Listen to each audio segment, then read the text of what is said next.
প্রিয় দশম শ্রেণীর শিক্ষার্থী বন্ধুরা, তোমরা যারা 2025 সালে মাধ্যমিক ফাইনাল পরীক্ষা দেবে, তোমাদের জন্য আজকের এই ইংলিশের রাইটিং সাজেশনটি মোস্ট ইম্পর্টেন্ট। দেখো, তোমাদের জন্য আমরা আজকে যে প্রশ্নগুলো রেখেছি, কেবলমাত্র তোমরা যদি এই প্রশ্নগুলো অভ্যাস করো, তোমরা দেখবে এখান থেকে ফাইনাল পরীক্ষাতে 100% হুবহু কমন পেয়ে যাবে। এর বাইরে থেকে তোমাদের অন্য কোনো প্রশ্ন অভ্যাস করতে হবে না, কারণ আমরা এই প্রশ্নগুলো খুব যাচাই বাছাই ভাবে রেখেছি। বিগত বছরে কি ধরনের প্রশ্ন এসেছিল, এবছর কি ধরনের প্রশ্ন আসবে, সেটা অ্যানালাইসিস করে এই প্রশ্নগুলো রাখা হয়েছে। তাই তোমরা যদি কেবলমাত্র এই প্রশ্নগুলো অভ্যাস করো, তোমরা দেখবে এখান থেকে ফাইনাল পরীক্ষাতে 100% হুবহু কমন পেয়ে যাবে। এর বাইরে থেকে তোমাদের অন্য কোনো প্রশ্ন অভ্যাস করার প্রয়োজন পড়বে না। তো তোমরা দেখে নাও।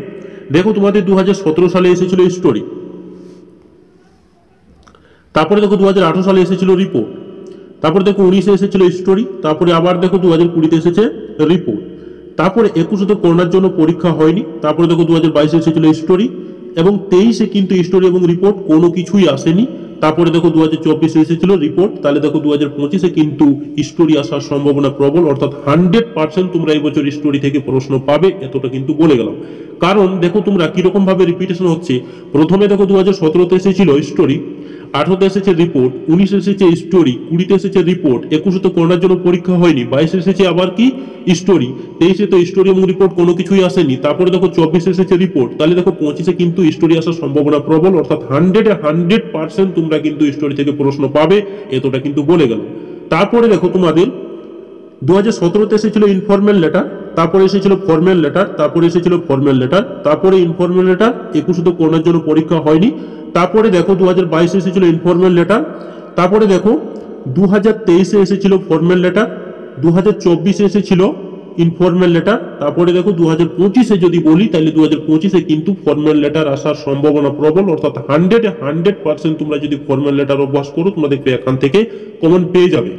তারপরে দেখে নাও, তোমাদের 2017 সালে এসেছিল প্রসেস, তারপরে এসেছিল দেখো 2018 সালে বায়োগ্রাফি, তারপরে এসেছিল নোটিশ, তারপরে দেখো এখানে প্যারাগ্রাফ, 21-এ তো করোনার জন্য পরীক্ষা হয়নি, 22-এ এসেছিল নোটিশ, তারপরে দেখো 2023 এসেছিল প্যারাগ্রাফ এবং বায়োগ্রাফি, এবং 2024-এ এসেছিল নোটিশ। তাহলে দেখো এবছর 2025, অর্থাৎ 2025-এ তোমাদের কিন্তু নোটিশ থেকে প্রশ্ন আসবে না, অর্থাৎ তোমরা এখান থেকে প্যারাগ্রাফ, প্রসেস এবং বায়োগ্রাফি থেকে অভ্যাস করে নেবে, তোমরা দেখবে এখান থেকে 100% হুবহু কমন পেয়ে যাবে। এর বাইরে থেকে তোমাদের অন্য কোনো প্রশ্ন অভ্যাস করার প্রয়োজন পড়বে না, এতটা কিন্তু গ্যারান্টি দিয়ে গেলাম। তো দেখো, আমরা যে প্রশ্নগুলো তোমাদের জন্য রেখেছি, কেবলমাত্র তোমরা যদি এই প্রশ্নগুলো অভ্যাস করো, তোমরা দেখবে এখান থেকে ফাইনাল পরীক্ষাতে 100% হুবহু কমন পেয়ে যাবে। এর বাইরে থেকে তোমাদের অন্য কোনো প্রশ্ন অভ্যাস করার প্রয়োজনই পড়বে না। তো দেখে নাও, স্টোরি রাইটিং থেকে দেখো আমরা তোমাদের জন্য যে 7টি প্রশ্ন হাইলাইট করে রেখেছি, 7টি প্রশ্ন তোমরা যদি খুব সুন্দরভাবে অভ্যাস করো, তোমরা দেখবে এখান থেকে ফাইনাল পরীক্ষাতে 100% হুবহু কমন পেয়ে যাবে। তো তোমরা দেখে নাও এই প্রশ্নগুলো। দেখো, আমরা এই প্রশ্নগুলো পড়ছি না, ভিডিওটি অনেক বড় হয়ে যাবে।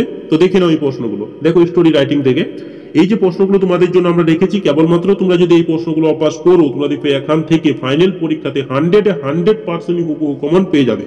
তারপরে দেখে now later writing, formal letter থেকে দেখো যে প্রশ্নগুলো তোমাদের জন্য আমরা রেখেছি, কেবলমাত্র তোমরা যদি এই প্রশ্নগুলো অভ্যাস করো, তোমরা দেখবে এখান থেকে ফাইনাল পরীক্ষাতে 100% হুবহু কমন পেয়ে যাবে। এবং এই প্রশ্নগুলো তোমরা স্ক্রিনশট নিয়ে নাও এবং খাতাতে লিখে রাখো, এবং এই প্রশ্নগুলো অভ্যাস করো, তোমরা দেখবে এখান থেকে ফাইনাল পরীক্ষাতে 100% হুবহু কমন পেয়ে যাবে। তারপরে দেখে নাও প্রসেস রাইটিং থেকে, দেখো তোমাদের জন্য আমরা যে প্রশ্নগুলো রেখেছি, এই প্রশ্নগুলো তোমরা যদি খুব সুন্দরভাবে অভ্যাস করে ফেলো, তোমরা দেখবে এখান থেকে 100% হুবহু কমন পেয়ে যাবে। এবং দেখো, যে প্রশ্নগুলোতে আমরা হলুদ কালিতে হাইলাইট করে রেখেছি, এই প্রশ্নগুলো তোমরা যদি কেবলমাত্র অভ্যাস করো, তাও তোমরা দেখবে এখান থেকে ফাইনাল পরীক্ষাতে 100% হুবহু কমন পেয়ে যাবে। তারপরে দেখো, তোমাদের জন্য আমরা যে প্রশ্নগুলো রেখেছি বায়োগ্রাফি রাইটিং থেকে, দেখো এই যে প্রশ্নগুলো, এই প্রশ্নগুলো কিন্তু প্রত্যেকটি প্রশ্নই ভীষণভাবে গুরুত্বপূর্ণ। দেখো, দ্রৌপদী মুর্মু, ডাক্তার এপিজে আব্দুল কালাম, ঈশ্বরচন্দ্র বিদ্যাসাগর, সত্যজিৎ রায়, লতা মঙ্গেশকর, রবীন্দ্রনাথ ঠাকুর, তারপরে দেখো স্বামী বিবেকানন্দ, ঝুলন গোস্বামী, এই যে 8টি প্রশ্ন আমরা এখানে রেখেছি বায়োগ্রাফি থেকে, তোমরা এই বায়োগ্রাফি থেকে এই 8টি প্রশ্ন তোমরা যদি খুব সুন্দরভাবে অভ্যাস করে ফেলো, তোমরা দেখবে এখান থেকে ফাইনাল পরীক্ষাতে 100% হুবহু কমন পেয়ে যাবে। এবং যে বাকি যে প্রশ্নগুলো রয়েছে, এই প্রশ্নগুলো তোমরা একটু দেখে নেবে, তোমরা দেখবে এখান থেকে ফাইনাল পরীক্ষাতে এতটা গ্যারান্টি দিয়ে বলতে পারি, তোমরা এখান থেকে 30 নম্বর হুবহু কমন পেয়ে যাবে। তারপরে দেখে নাও প্যারাগ্রাফ রাইটিং থেকে, দেখো এই যে প্রশ্নগুলো তোমাদের জন্য আমরা রেখেছি, এবং যে প্রশ্নগুলোতে আমরা দেখো হলুদ কালিতে হাইলাইট করে রেখেছি, এই প্রশ্নগুলো তোমরা যদি কেবলমাত্র অভ্যাস করো, তোমরা দেখবে এখান থেকে ফাইনাল পরীক্ষাতে 100% হুবহু কমন পেয়ে যাবে এই যে প্রশ্নগুলো। এবং দেখো, রিপোর্ট রাইটিং থেকে আসার সম্ভাবনা খুবই কম, তাও তোমাদের জন্য আমরা যে প্রশ্ন কয়েকটি রেখেছি, এই প্রশ্নগুলো তোমরা একটু দেখে নেবে।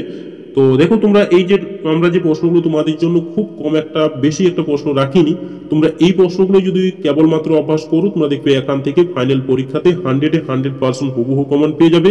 এর বাইরে থেকে তোমাদের অন্য কোনো প্রশ্ন অভ্যাস করতে হবে না।